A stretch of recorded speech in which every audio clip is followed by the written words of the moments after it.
नमस्कार दोस्तों, एक बार फिर से आप लोगों का अपना चैनल R1 क्लासेज पर आपका स्वागत है।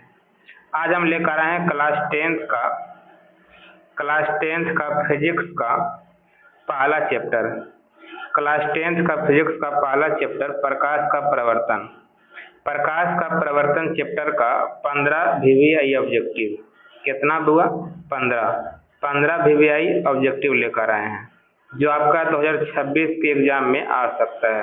तो कितना ऑब्जेक्टिव लेकर आए हैं? 15 VVI ऑब्जेक्टिव लेकर आए हैं, जिसको आप लोग सिर्फ गौर से देखिएगा, सुनिएगा, आपको पूरा क्या हो जाएगा, याद हो जाएगा। चलते हैं, आगे बढ़ते हैं। आगे बढ़ने से पहले है एक शायरी है, कहता कि सफलता की लड़ाई अकेले ही लड़नी पड़ती है। सफलता की लड़ाई अकेले ही लड़नी पड़ती है, भीड़ तो जीत का उत्सव मनाने के लिए होती है। भीड़ तो जीत का उत्सव मनाने के लिए होती है। चलिए आगे बढ़ते हैं पहला प्रश्न में। पहला प्रश्न है कि प्रकाश का चाल निर्वात में कितना होता है? किसका चाल? प्रकाश का। तो प्रकाश का चाल निर्वात में कितना होता है? तो प्रकाश का चाल निर्वात में कितना होता है? 3 × 10⁸ मीटर प्रति सेकेंड। कितना होता है? 3 × 10⁸ मीटर प्रति सेकेंड। ऑप्शन नंबर बी हो जाएगा। ऑप्शन नंबर कितना हो जाएगा? बी। तो कहेगा, अगर प्रश्न आता है कि प्रकाश का चाल निर्वात में कितना होता है, तो 3 × 10⁸ मीटर प्रति सेकेंड। ऑप्शन नंबर बी हो जाएगा। ये जो 2.25 × 10⁸ मीटर प्रति सेकेंड है, ये होता है किसमें? तो ये होता है पानी में। किसमें होता है बुआ? पानी में। तो कहेगा पानी में प्रकाश की चाल कितना होता है? तो 2.25 × 10⁸ मीटर प्रति सेकेंड।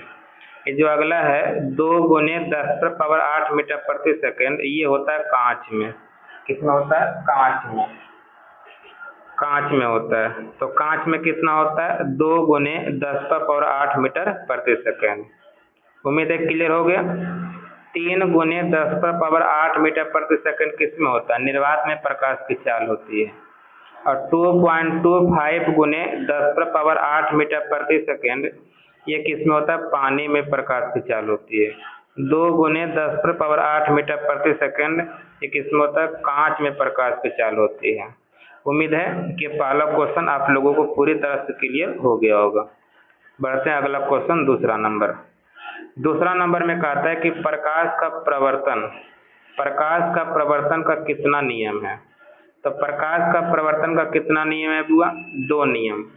प्रकाश का प्रवर्तन का कितना नियम? 2 नियम। ऑप्शन नंबर ए हो जाएगा। प्रकाश के प्रवर्तन कितना नियम? 2 नियम। Option number A. दोनों नियम आप लोगों को पता ही होगा। कौन कौन नियम है? तो प्रकाश का प्रवर्तन का पहला नियम है कि आपतित किरण, प्रवर्तित किरण तथा आपतन बिंदु पर डाला गया लंब तीनों एक ही तल में होता है। ये पहला नियम हो गया। दूसरा नियम क्या है कि प्रकाश का यानी कि दूसरा नियम क्या है कि आपतन कोण और परावर्तन कोण हमेशा क्या होता है? बराबर होता है। आपतन कोण और परावर्तन कोण हमेशा क्या होता है? बराबर, यानी कि I = R। I क्या होता है? आपतन कोण। R क्या होता है? परावर्तन कोण। यानी कि I = R हो जाएगा। तो दूसरा नियम क्या है कि आपतन कोण और परावर्तन कोण हमेशा क्या होता है? बराबर होता है।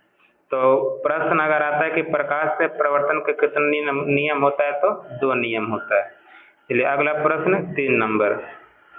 3 में कहता है कि प्रकाश का वेग न्यूनतम किस में होता है? न्यूनतम मतलब क्या? कम। प्रकाश का वेग सबसे कम किस में होता है? यानी प्रकाश का चाल सबसे कम किस में होता है? तो निर्वात में तो सबसे ज्यादा होता है। निर्वात में कितना होता है? 3 × 10⁸ मीटर प्रति सेकेंड, है कि नहीं? पानी में कितना होता है? 2.25 × 10⁸ मीटर प्रति सेकेंड। कांच में कितना होता है? तो कांच में 2 × 10⁸ मीटर प्रति सेकेंड। या न्यूनतम पूछा ना, तो न्यूनतम मतलब सबसे कम। तो सबसे कम किस में हो जाएगा आपका? कांच में। Option number C. तो प्रकाश का वेग न्यूनतम किस में होता है? कांच में होता है। कितना होता है? 2 × 10⁸ मीटर प्रति सेकेंड। क्वेश्चन नंबर चौथा। क्वेश्चन नंबर 4 क्या है कि काल्पनिक प्रतिबिंब होता है। तो काल्पनिक प्रतिबिंब कैसा होता है? तो काल्पनिक प्रतिबिंब के साथ हमेशा सीधा बनता है। काल्पनिक प्रतिबिंब हमेशा कैसा बनता है? सीधा। ये एकदम गांठ बांध लीजिए कि काल्पनिक प्रतिबिंब कैसा बनेगा? सीधा बनेगा। काल्पनिक प्रतिबिंब सीधा ही बनेगा। ऑप्शन नंबर कितना हो जाएगा? ए। काल्पनिक प्रतिबिंब हमेशा कैसा बनेगा? सीधा। काल्पनिक प्रतिबिंब है तो सीधा ही बनेगा। काल्पनिक प्रतिबिंब तो कैसा बनेगा? सीधा ही बनेगा। क्वेश्चन नंबर अगला 5 नंबर। 5 क्या कहता है? वास्तविक प्रतिबिंब होता है, तो वास्तविक प्रतिबिंब हमेशा उल्टा बनेगा। ऑप्शन नंबर बी हो जाएगा। वास्तविक प्रतिबिंब हमेशा कैसा बनेगा? उल्टा। वास्तविक प्रतिबिंब हमेशा कैसा बनेगा? उल्टा बनेगा। Option number B. और सीधा कौन बनता है? तो आपका काल्पनिक प्रतिबिंब बता चुके हैं। या हमेशा गांठ बांध लीजिए कि काल्पनिक प्रतिबिंब है तो सीधा बनेगा, वास्तविक प्रतिबिंब है तो उल्टा ही बनेगा। मेरे क्लियर हो गया होगा। बढ़ते हैं अगला प्रश्न 6 नंबर। 6 नंबर में क्या कहता है कि अवतल दर्पण में प्रतिबिंब बनता है। तो अवतल दर्पण में कैसा प्रतिबिंब बनता है? काल्पनिक प्रतिबिंब, वास्तविक प्रतिबिंब, या दोनों, या फिर इनमें से कोई नहीं। तो अवतल दर्पण में क्या हुआ कि अवतल दर्पण में दोनों प्रकार का प्रतिबिंब बनता है। काल्पनिक भी बनता है और वास्तविक भी बनता है। तो अवतल दर्पण में दोनों प्रकार का प्रतिबिंब बनता है, काल्पनिक और वास्तविक। तो ऑप्शन नंबर कितना हो जाएगा? सी। कैसी में दिया है ना दोनों, तो सी ऑप्शन नंबर हो जाएगा, क्योंकि अवतल दर्पण में काल्पनिक और वास्तविक दोनों प्रकार का प्रतिबिंब बनता है।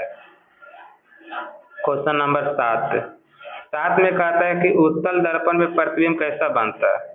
तो उत्तल दर्पण में हमेशा याद रखिएगा कि उत्तल दर्पण में काल्पनिक प्रतिबिंब बनता है। उत्तल दर्पण में हमेशा कैसा प्रतिबिंब? काल्पनिक प्रतिबिंब। ऑप्शन नंबर ए हो जाएगा। उत्तल दर्पण में कैसा प्रतिबिंब? काल्पनिक प्रतिबिंब। ऑप्शन नंबर ए हो जाएगा। चलिए 8 नंबर क्वेश्चन कहता है किस प्रतिबिंब को पर्दे पर प्राप्त किया जा सकता है, पर्दे पर उतारा जा सकता है। तो किस प्रतिबिंब को? तो वास्तविक प्रतिबिंब को। Option number B. वास्तविक प्रतिबिंब को। ऑप्शन नंबर बी हो जाएगा। तो पर्दे पर किस प्रतिबिंब को उतार सकते हैं बुआ? तो वास्तविक प्रतिबिंब। Option number B. अगला क्वेश्चन 9 नंबर। 9 नंबर क्वेश्चन कहता है कि उत्तल दर्पण द्वारा बना प्रतिबिंब होता है। उत्तल दर्पण द्वारा बना प्रतिबिंब कैसा होता है? तो पहले ही बताए हैं बुआ कि उत्तल दर्पण में जो प्रतिबिंब बनता है ना, वो हमेशा काल्पनिक बनता है। ये तो कंफर्म पता है कि उत्तल दर्पण के साथ उत्तल दर्पण द्वारा जो प्रतिबिंब बनता है हमेशा कैसा बनता है? काल्पनिक। अब काल्पनिक के साथ हमेशा कैसा होता है? सीधा होता है। काल्पनिक हमेशा कैसा होता है? सीधा। यानी कि ऑप्शन नंबर कितना हो जाएगा बुआ? ए। है कि नहीं? तो उत्तल दर्पण द्वारा बना प्रतिबिंब काल्पनिक और सीधा होता है। क्वेश्चन नंबर 10 कहता है कि अवतल दर्पण की फोकस दूरी, अवतल दर्पण की फोकस दूरी यानी कि यफ, है कि नहीं? अवतल दर्पण की फोकस दूरी यानी कि यफ, उसकी वक्रता त्रिज्या यानी कि आर। वक्रता त्रिज्या का क्या होता है? आधा होता है। फोकस दूरी जो होता है, वक्रता त्रिज्या का क्या होता है? आधा। फार्मूला ये सब सिद्ध क्लास में सिद्ध भी क्या होगा कि एफ बराबर क्या होता है? आर बाई 2 होता है। यानी जो फोकस दूरी होता है वो वक्रता त्रिज्या का आधा होता है। फोकस दूरी वक्रता त्रिज्या का आधा होता है, यानी कि ऑप्शन नंबर कितना हो जाएगा? बी हो जाएगा। फोकस दूरी वक्रता त्रिज्या का आधा होता है। वही अगर पूछता कि जो वक्रता त्रिज्या होता है फोकस दूरी का क्या होता है? तो 2 गुना होता है। क्योंकि देखिए 2 भागा में इन्हें पट्टी क्या गुना में आ जाएगा। तो आर बराबर क्या हो जाएगा? 2f। आर आपका वक्रता त्रिज्या है, तो जो वक्रता त्रिज्या हो जाएगा फोकस दूरी का 2 गुना। तो फोकस दूरी वक्रता त्रिज्या की आधी होती है और वक्रता त्रिज्या फोकस दूरी की दुगनी होती है। क्लियर हो गया? चलते हैं अगला प्रश्न 11 नंबर। हजामत करने में किस दर्पण का उपयोग किया जाता है? हजामत करने मतलब क्या? हजामत करने मतलब क्या? जो दाढ़ी बाल बनाते हैं कि नहीं, वही हजामत करने में। तो हजामत करने में किस दर्पण का उपयोग किया जाता है? तो याद रखिएगा कि हजामत करने में अवतल दर्पण का उपयोग होता है। Option number A. हजामत करने में कौन दर्पण? अवतल दर्पण का उपयोग किया जाता है। 12 नंबर। वाहनों के हेडलाइट में किस दर्पण का उपयोग किया जाता है? वाहन मतलब जो गाड़ी होता है, तो वाहन के हेडलाइट में किस दर्पण का उपयोग किया जाता है? तो अवतल दर्पण का। कौन दर्पण का? अवतल दर्पण। ऑप्शन नंबर ए हो जाएगा। वाहनों के हेडलाइट में कौन दर्पण? अवतल दर्पण का उपयोग किया जाता है। क्वेश्चन नंबर 13, वाहनों के साइड मिरर देखिए, इसके पहले जो था वो हेडलाइट था, तो हेडलाइट में अवतल दर्पण का और साइड मिरर में उत्तल दर्पण का। साइड मिरर में उत्तल दर्पण का उपयोग किया जाता है। ऑप्शन नंबर बी हो जाएगा।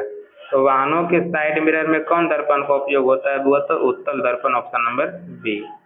क्वेश्चन नंबर 14, प्रतिबिंब कितने प्रकार का होता है? तो प्रतिबिंब दो प्रकार का होता है। प्रतिबिंब कितने प्रकार का होता है? दो प्रकार का। प्रतिबिंब कितने प्रकार का? दो प्रकार का। आप लोग बताइएगा प्रतिबिंब कितने प्रकार का? वो दो प्रकार का। कौन कौन? वास्तविक प्रतिबिंब, वास्तविक प्रतिबिंब और काल्पनिक प्रतिबिंब, है कि नहीं? तो प्रतिबिंब दो प्रकार का होता है, वास्तविक प्रतिबिंब और काल्पनिक प्रतिबिंब।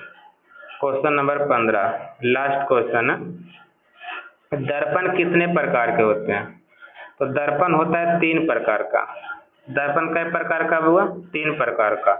पहला हो जाएगा आपका समतल दर्पण। कौन दर्पण? समतल दर्पण। दूसरा हो जाएगा गोलीय दर्पण। कौन दर्पण? गोलीय दर्पण।